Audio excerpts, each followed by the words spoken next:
Convido o excelentíssimo presidente da República, senhor Jair Bolsonaro, para proceder à leitura da mensagem do Poder Executivo e, em seguida, entregá-la ao Congresso Nacional.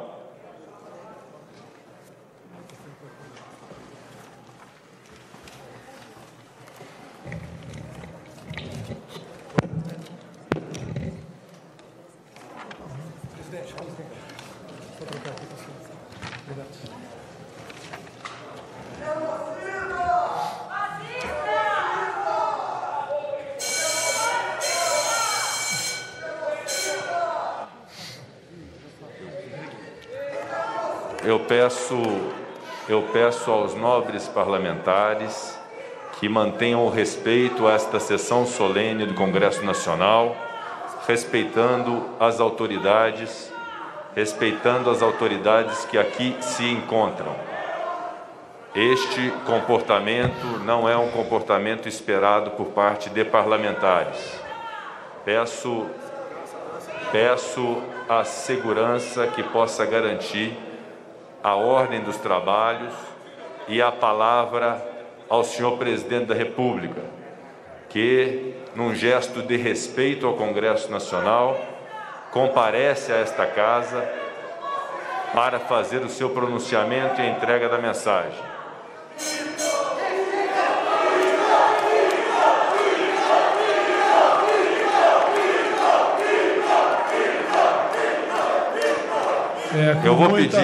Eu vou pedir aos nobres deputados, já foi feita a manifestação.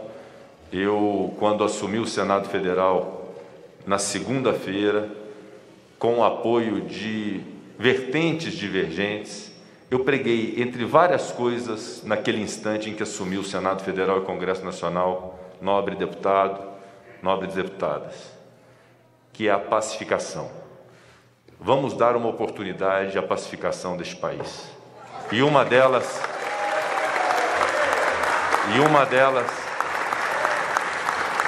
é que, respeitando a manifestação de pensamento,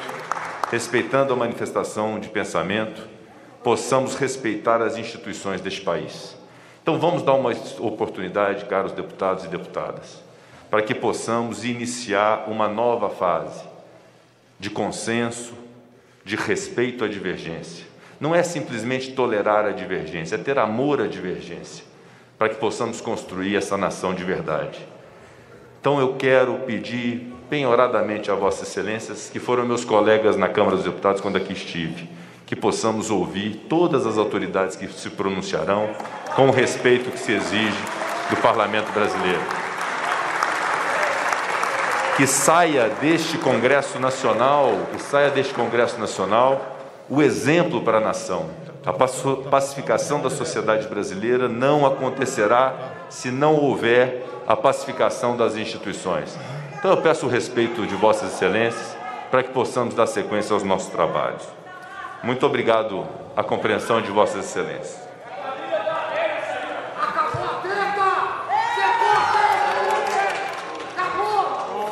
Primeiramente, eu peço é uma satisfação enorme voltar a esta casa, na qual eu fiquei por 28 anos. Muitos debates entre nós, muitas ideias divergentes, mas sempre o respeito a qualquer autoridade que, porventura, estivesse presente nesse momento.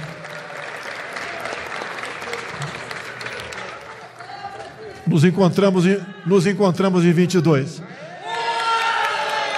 Senhor senador Rodrigo Pacheco, presidente do Congresso Nacional, prezado deputado Arthur Lira, meu ex-colega de partido progressista, presidente da Câmara dos Deputados, senhor ministro Luiz Fux, presidente do Supremo Tribunal Federal, senhor ministro Braga Neto, em nome do qual cumprimento os demais ministros meus aqui presentes, senhor almirante Wilkes, comandante da Marinha, senhor brigadeiro Bermudes, comandante da Aeronáutica, senhor general Amaro, ora representando o comandante do Exército, senhor Augusto Aras, procurador-geral da República, senhor deputado Marcelo Ramos, vice-presidente da mesa do Congresso Nacional, senhor deputado Luciano Bivar, primeiro secretário da mesa do Congresso Nacional, senhoras e senhores parlamentares, Senhor Felipe Santa Cruz, presidente da OAB. É um discurso de não mais de 5 minutos, onde trazemos a mensagem do Executivo a essa casa. E faremos, sim, juntos, o que for possível para o bem-estar do nosso povo, do nosso país.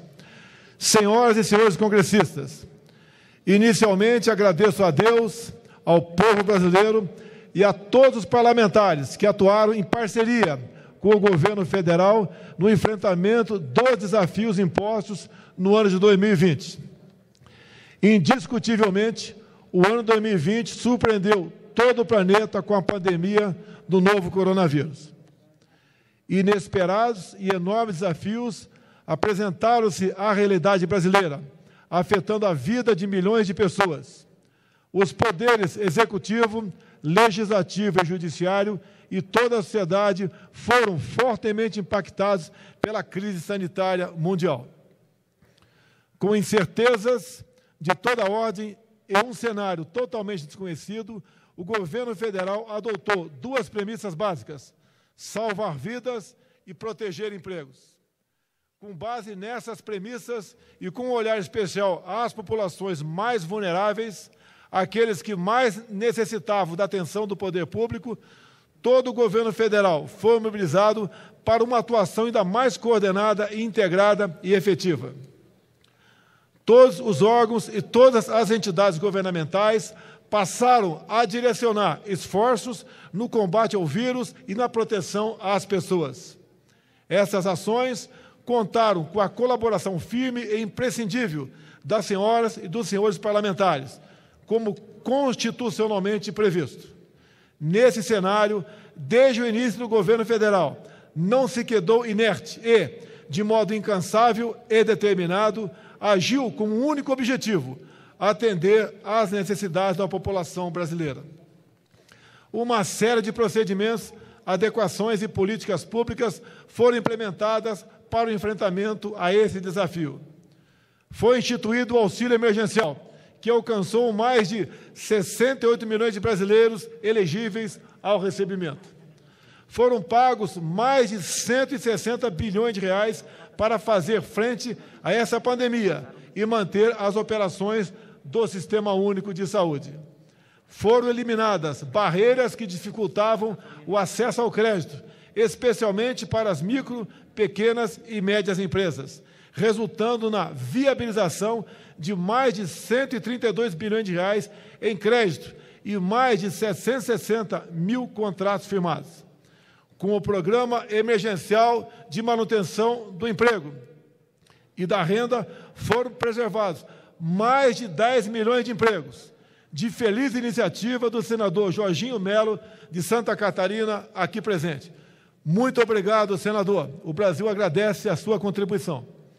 Foram destinados 3 bilhões de reais aos estados para auxílio do setor da cultura, Lei Aldir Blanc. Redução a 0 de impostos de vários equipamentos e medicamentos, dentre outras inúmeras ações implementadas para o enfrentamento da Covid-19. O nosso governo não aumentou ou criou qualquer imposto desde o início do seu mandato. Tais ações representaram despesas pagas com impacto no resultado primário de 524 bilhões de reais em recursos da União. O governo federal não parou, em paralelo ao monumental esforço exigido para ações de combate ao novo coronavírus, prosseguimos trabalhando em diversas outras frentes. Nesse contexto, contando com a parceria de nossos senadores e deputados federais, diversas entregas foram feitas à sociedade brasileira. No campo econômico, a taxa básica de juros foi reduzida ao histórico nível de 2% ao ano. Implantamos o PIX, Sistema de Pagamentos Instantâneos, uma inovadora e revolucionária forma de pagamento. Implementamos a Carteira de Trabalho Digital, aprovamos a Lei de Falências. Passamos para 10 anos a validade da Carteira Nacional de Trânsito. Muito obrigado, senhores deputados e senadores. Os profissionais agradecem. Aprovamos o novo Fundeb. Apreendemos quantitativos recordes de substâncias entorpecentes ilícitas e milhões em bens de traficantes, em especial depois de abril de 2020. Atingimos o número de 201 projetos na carteira do Programa de Parcerias e Investimentos, com expectativa de mais de 740 bilhões de reais em investimentos e mais de 140 bilhões de reais em pagamentos de outorgas. Gerenciamos mais de 1.000 contratos de infraestrutura turística e um desembolso de mais de 995 milhões de reais. Realizamos a Operação Verde Brasil 2, reforçando o combate ao desmatamento ilegal e a outros crimes ambientais, com a participação das nossas Forças Armadas. Obtivemos recorde de 256 milhões de toneladas na safra brasileira 2019-2020. Parabéns à bancada ruralista por esses surpreendentes números que orgulham a todos nós. O agronegócio continua sendo a locomotiva da nossa economia. Lançamos o Plano Safra 2020-2021, no valor de 236 bilhões de reais. Lançamos a Política Nacional de Inovação. Iniciamos as operações do Laboratório de Luz Síncroton, do Projeto Sirius, em Campinas, São Paulo, cidade a qual eu sou registrado. Contratamos mais de 322 mil unidades habitacionais e entregamos mais de 370 mil. Investimos mais de 2,5 bilhões de reais em saneamento em mais de 370 municípios. Recebemos a aeronave F-39 Gripen. Inauguramos a nova estação Antártica Comandante Ferraz, com a participação de muitos senhores parlamentares. Adquirimos 2 aeronaves KC-390 Millennium, da nossa Embraer. Lançamos o programa Mais Luz para a Amazônia. Prosseguimos com a modernização do setor elétrico. Entregamos mais títulos de propriedade rural nesses 2 primeiros anos do que nos 14 anos de um governo anterior. Nós tratamos os homens do campo com responsabilidade e com respeito. Lançamos o programa Mineração e Desenvolvimento. Alteramos profundamente o Código de Trânsito Brasileiro, uma inovação realmente excepcional, patrocinada pela Câmara e pelo Senado brasileiro. Parabéns mais uma vez, senhores deputados, e senhoras senadoras e senhores. Implementamos a Carteira Digital de Trânsito e o Certificado de Registro e Licenciamento de Veículo Digital.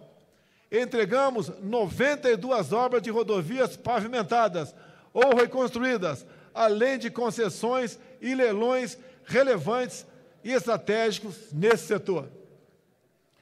Depois de 50 anos, concluímos o asfaltamento da BR-163 no Pará. Uma vitória para os produtores do nosso Centro-Oeste. Melhoramos nossa posição no subíndice de infraestrutura de transportes do Índice de Competitividade Global. Alteramos a lei do Fundo para a Universalização das Telecomunicações, que possibilitará um avanço no uso das tecnologias de informação e comunicação. Lançamos o Plano Anticorrupção.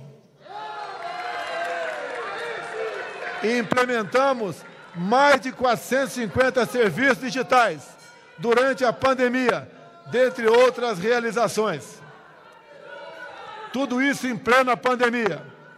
No âmbito internacional, demos prosseguimento a uma política externa voltada ao resgate de valores e princípios defendidos pelo povo brasileiro, com a reaproximação com as grandes democracias mundiais, com vistas a uma maior abertura comercial e integração de nossa economia às cadeias transnacionais de agregação de valor.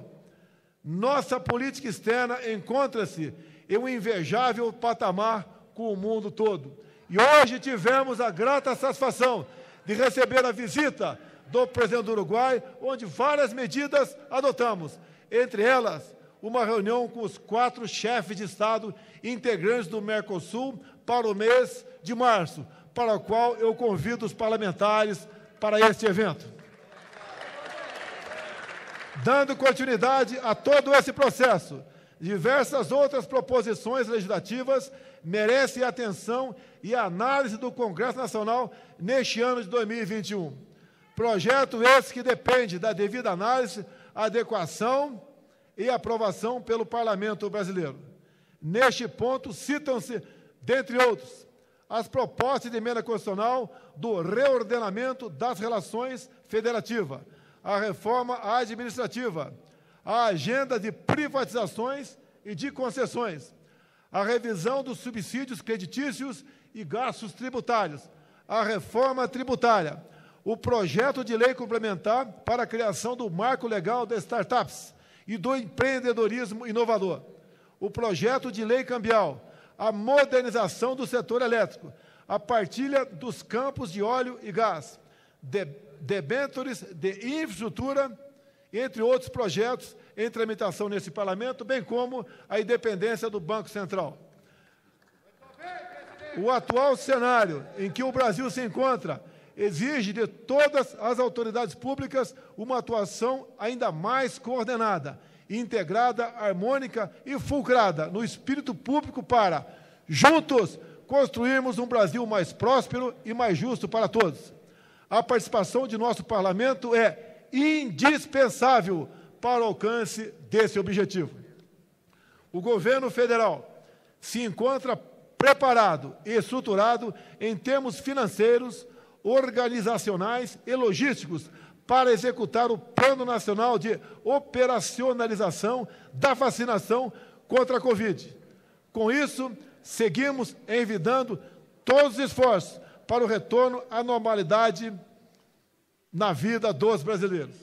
Reafirmamos ser a Anvisa de vital importância para a certificação das vacinas. Como sempre dissemos, uma vez aprovada pela agência, será adquirida por nós. E, no momento, eu agradeço, porque está em tramitação, MP de dezembro, onde nos reserva 20 bilhões de reais para aquisição de vacinas. Neste ano de 2021, prosseguiremos trabalhando em prol do povo brasileiro, de nossos princípios, de nossos valores, de nossa liberdade e de nossa democracia. A última.